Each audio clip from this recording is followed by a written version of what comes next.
Vamos falar de corrida de rua. Hoje eu recebo o doutor em fisiologia Valdir Braga, que vai falar aqui com a gente sobre a preparação para a prática esportiva. Ele, inclusive, que tem 2 livros publicados, é um pesquisador, já participou das principais provas de maratona do mundo, que são 6, né? A Major, que chama, né, doutor? Bem-vindo, Valdir. Prazer recebê-lo aqui no Correio Esporte.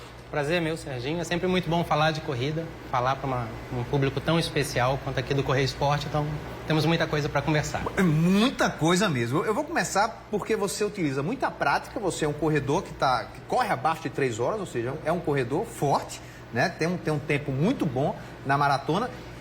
E o senhor é pesquisador também, exatamente dessa área, doutor em fisiologia do exercício, que é uma área que cresce muito, né? Que você acaba alinhando as duas coisas. Isso, exatamente. O que a gente sabe hoje de corrida, infelizmente, ainda é muito baseado na experiência, né? Mas, por outro lado, tem toda uma corrente acadêmica com estudos comprovando cada um dos tipos de treino, de estímulos. Então, aliar o conhecimento acadêmico com a prática faz muita diferença. Bom, para um corredor que está começando, que dicas você daria? Para quem está começando, a primeira dica, a dica número 1, é você procurar um médico. Você precisa passar por um cardiologista e garantir que você está bem para a prática esportiva. A partir disso, procurar um profissional habilitado, que tenha experiência em corrida. E como a gente falou aqui, experiência prática e experiência acadêmica. Porque você está entregando a sua vida como atleta na mão daquele profissional. Então isso é muito importante. Essas seriam as 2 primeiras dicas, seriam as principais. Bom, aí a pessoa vai lá, consegue fazer a primeira corrida dela, geralmente de 5 quilômetros, né? A partir daí, eu acredito que muda muita coisa nesse atleta iniciante. Muda. A gente costuma dizer que nesse momento o bichinho da corrida te picou. E aí você vai atrás de tênis, você vai atrás de roupa de corrida, começa a seguir influencers de corrida. Então nesse momento a corrida entrou na sua vida e a corrida muda vidas mesmo. A gente pensa que a pessoa que vai praticar a corrida, ela vai só ser um atleta e vai disputar pódios e medalhas e etc. Mas não. A corrida ela tem um papel, por exemplo, em pessoas que sofrem de depressão, pessoas que têm obesidade, pessoas que estão estressadas com o trabalho, com a rotina diária. Então a corrida acaba sendo uma válvula de escape para essas pessoas. Agora, você tem 2 livros publicados. Eu vou pedir para você me passar esse primeiro aqui. O outro pode segurar, tá. que é muito legal. Eu adorei os 2 títulos. Eu mostro aqui, pode ser para Ricardo, né? Esse aqui é os pilares da performance humana. É um dos livros que o senhor lançou. O que é que precisa? Quais são esses pilares? Isso. Os pilares, eles vêm justamente para mostrar que a corrida não é só sair correndo. Não basta a gente correr. Nós precisamos de um equilíbrio de coisas. Nós precisamos treinar, obviamente, é o primeiro pilar, mas tem a nutrição, tem o sono, que é muito importante, né? Na sociedade moderna, a gente negligencia o sono.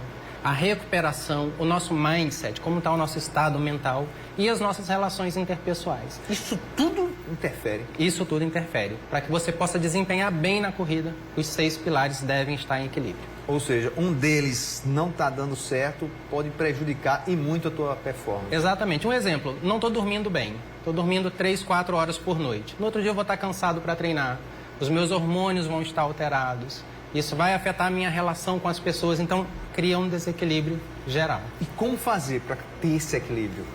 Como fazer para ter esse equilíbrio? Essa é uma excelente pergunta. Como é que a gente tem que fazer isso? Saber dosar.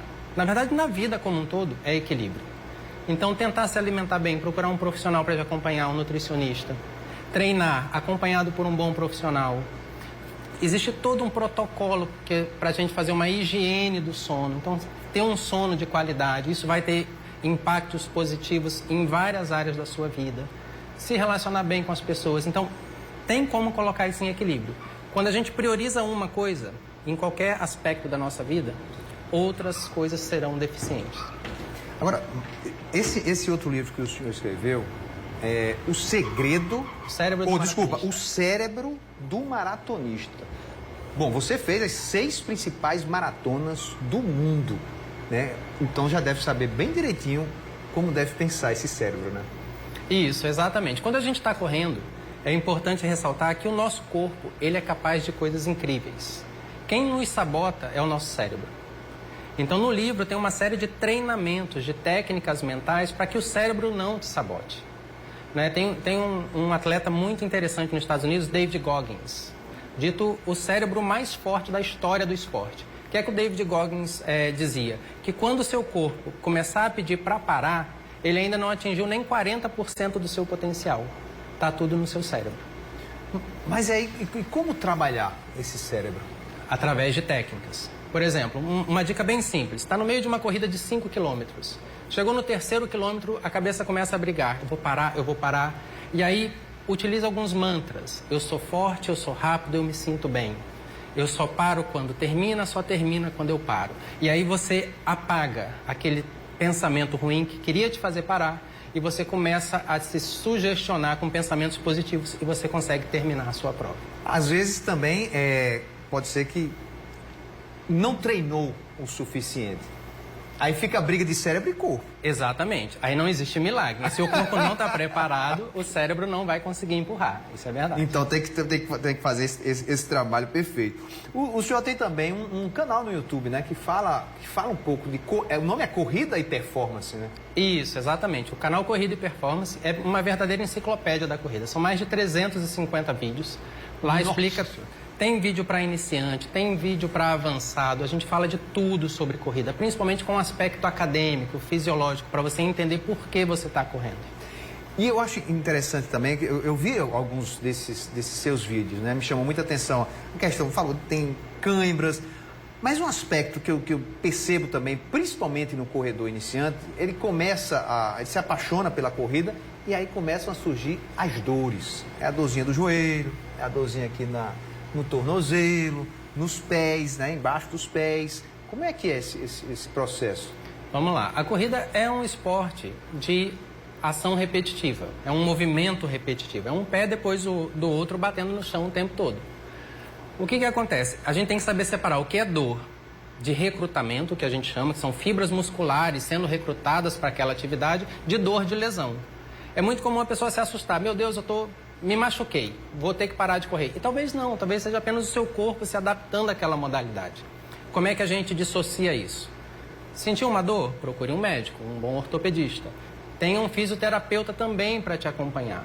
Esses profissionais vão te ajudar a fazer essa diferença, se é uma dor de recrutamento da atividade ou se é um possível machucado, uma possível lesão. Bom, eu preciso falar também dessas 6 provas, as 6 principais provas do mundo de maratona que você participou. Vamos lá, ver se eu me recordo aqui. Tóquio, Nova York, Chicago, Boston, Londres e Berlim. E Berlim, exatamente. São as 6. Qual dessas foi a mais difícil para você? Dentre as 6, as chamadas Majors, Boston foi a mais difícil. Boston é uma prova emblemática. É a única prova que você vai por mérito. Você precisa de um índice para estar em Boston. Mas em termos de execução da prova, Boston tem 4 ladeiras que começam no quilômetro 25. Para quem não conhece a maratona, são 42 quilômetros, né? 42.195 metros. A partir do quilômetro número 25, tem 4 ladeiras, cada uma de 1 quilômetro. Mas é maldade, então as pernas né? já estão cansadas, você ainda tem que correr ladeira acima para poder terminar a prova. Então foi a mais difícil em termos de execução. E aí você completou todas as 6 e consegue a mandala, né? Isso, recebe uma medalha especial pela Organização Mundial das Maratonas, das Majors, que é essa recompensa, com a foto das 6 cidades. Que dica principal você daria para aquele que vai correr a primeira maratona? Para correr Porque a deve ser primeira... muito difícil a primeira maratona. Pode ser difícil se você não estiver bem preparado. Então eu não vou me inscrever numa maratona no mês que vem. Eu separo 6 meses para eu poder me preparar para essa maratona. Então aí você já saiu na frente. Se eu marquei uma maratona para abril do ano que vem, para agosto do ano que vem, eu já estou na frente.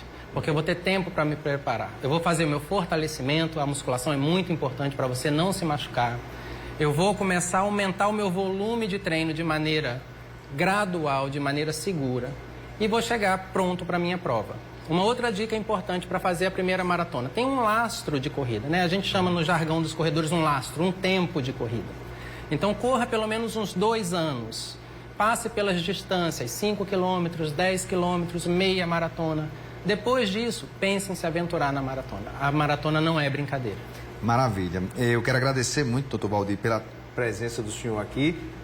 Quem quiser ver os seus vídeos aí no canal do YouTube, Corrida e Performance. Corrida e Performance. Só No lá Instagram YouTube, também, né? No Instagram, também corrida e performance. Maravilha. Eu quero agradecer demais os 2 livros que eu recebi aqui de presente, inclusive com dedicatória. Eu vou ler, porque quando eu ficar bom desse joelho, eu quero voltar a correr, viu? Obrigado demais pelo presente. E a Mauri está dizendo aqui que é emprestado, mas primeiro eu vou ler, tá, Mauri? Aliás, eu empresto um, a gente lê ao mesmo tempo. Valeu demais. Obrigado, Mauri. Eu agradeço. Sucesso, sucesso. Para todos nós.